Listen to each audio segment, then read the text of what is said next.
Мы начинаем мою любимую тему недвижимость. Она мне нравится по многим причинам. Сейчас я приведу пример того, как разительно рынок недвижимости отличается от фондового рынка. Например, я покупаю акцию за $10, а затем ее цена возрастает до 20.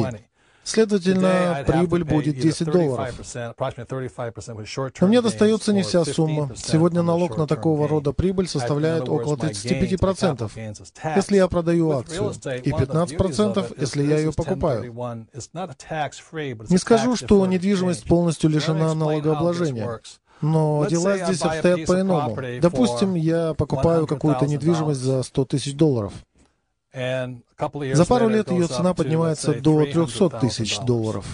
Продав эту недвижимость, я получу $200 000 прибыли, и мне придется заплатить государству всего 15%. Это не так уж и плохо, поскольку, сделая я это еще год назад, мне пришлось бы расстаться с 35% своих денег.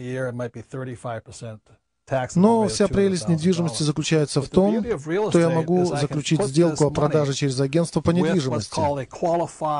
Если всю капитальную прибыль с этой сделки я потрачу на приобретение у того же агентства более крупной недвижимости, скажем, стоимостью в $1 миллион, и внесу эти 200 000 как авансовый платеж, то эта сумма останется нетронутой налогами. Это позволяет мне самому распоряжаться налогами на мою прибыль и получать еще большие прибыли с течением времени. Формально мы обязаны платить налоги на прибыль, но многие люди не делают этого, заключая подобные сделки, пока им самим это не надоест. В этом и есть преимущество недвижимости. Специалисты по недвижимости и всевозможные брокеры помогут вам найти наиболее приемлемые для вас варианты с наименьшими затратами и наибольшей возможностью возможной прибыли. Итак, самым большим преимуществом рынка недвижимости перед рынком ценных бумаг является то, что вы продаете, но не платите налогов на прибыль. Without having to pay that much in taxes.